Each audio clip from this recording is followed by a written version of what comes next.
Salut les wheelers, c'est Monsieur Flex et aujourd'hui je teste un tout nouveau moyen de transport pour moi. L'avantage de celui-ci c'est que je n'ai pas besoin de recharger. On a une autonomie record et c'est super pratique parce qu'on peut même descendre les escaliers, monter les escaliers. On peut aller partout dans la terre, dans le sable, dans la boue, c'est vraiment très pratique. Je vous présente donc mes chaussures. Ça fait déjà 2 semaines que j'utilise mes chaussures pour aller d'un point A à un point B, pour me déplacer partout dans la ville. Je dois dire que c'est un petit peu fatigant des fois, mais l'avantage c'est que c'est facile d'utilisation, tout le monde peut en faire. Et c'est super pratique. On choisit la chaussure en fonction de notre pointure de pied. Et puis il suffit d'enfiler vos pieds dans les chaussures, de faire les lacets et puis c'est parti, qu'il pleuve, qu'il neige, qu'il fasse beau, c'est pratique sur tous les terrains et pour tous les temps. Allez, on passe tout de suite à une petite démo, c'est parti.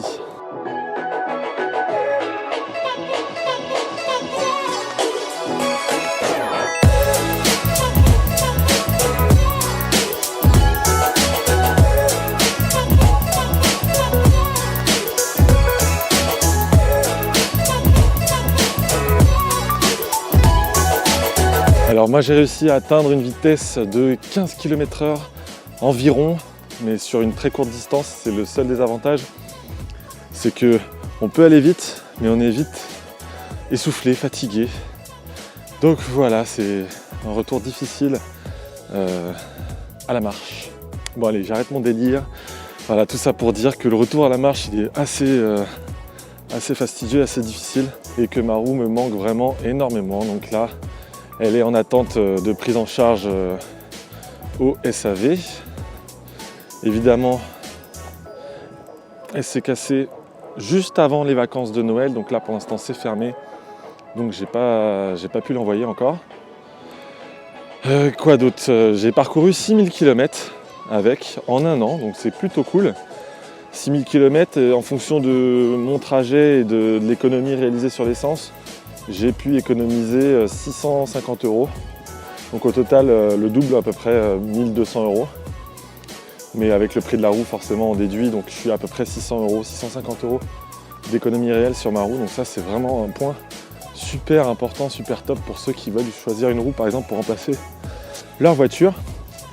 Sinon, après un an, je peux vous dire que l'envie est toujours là. C'est même, on a toujours envie d'aller plus vite, d'aller plus loin. Donc forcément avec ma Ninebot, je suis vite restreint. Là, je commence à un petit peu en avoir marre d'être limité à une vingtaine de km/h et même pas une vingtaine de kilomètres. Je peux vous dire que ça devenait vite saoulant. Et puis il y avait la poignée de ma roue qui était cassée, donc je pouvais même plus la transporter. J'étais obligé de la porter sur mes épaules et tout ça. Donc ça devenait vraiment embêtant. Donc d'un côté, voilà, ma roue elle va partir en SAV, je vais faire les réparations. Et je vais pas tarder à m'acheter une nouvelle roue, hein. Là c'est sûr. Il y a eu les fêtes, j'ai eu un petit peu de sous, donc je vais en profiter pour m'acheter une roue. D'ailleurs, quelle roue vous me conseillerez justement? Moi j'ai peut-être envie de me prendre une V8, une InMotion V8. Donc je vais voir quelle roue je vais prendre. Ça demande un bon temps de réflexion. Alors je vais vous expliquer aussi comment j'ai cassé ma roue. J'ai descendu un très gros trottoir, franchement un trottoir assez large. Et ça a cassé l'axe de la roue. Alors l'axe, c'est ce qui relie les deux cale-pieds au moteur. Donc c'est un espèce d'axe métallique avec à l'intérieur les câbles pour relier la carte mère, la batterie au moteur.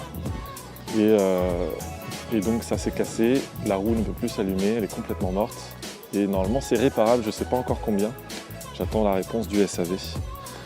Mais voilà, complètement cassé. Je vais vous montrer la petite photo, de toute façon je vais l'afficher. Donc je vais essayer de zoomer, vous voyez à l'intérieur, donc on voit clairement que l'axe métallique est complètement cassé avec les petits câbles à l'intérieur. C'est mort, donc ma roue est morte. Alors évidemment, ça s'est pas cassé dû à seulement un saut de trottoir. C'est comme vous avez pu voir sur mes vidéos, moi ça fait un an que je fais un petit peu n'importe quoi avec ma roue, des one foot, des sauts, des sauts de marche, des trucs pas forcément adaptés encore à la roue électrique. Ça a fortement fragilisé l'axe déjà de la roue. Il ne suffisait plus qu'un choc et que ça casse, et c'est ce qui s'est passé. Donc heureusement ça s'est passé sur un week-end, donc j'étais pas loin de chez moi. Mais c'est vrai que ça aurait pu être la galère si c'était arrivé sur un long chemin ou pour aller au travail par exemple. Voilà. Donc c'était vraiment une petite vidéo délire celle-là, j'espère que ça vous a plu, j'espère que vous avez passé des bonnes fêtes. Je tourne cette vidéo tout de suite après les fêtes de Noël et du Nouvel An, donc je vous souhaite aussi une bonne année 2018, c'est ma première vidéo 2018. J'espère que je vais pouvoir en faire de mieux en mieux et j'espère que ça continue à vous plaire. N'hésitez pas à vous abonner si ce n'est pas déjà fait. Et puis je vous dis à bientôt, ciao!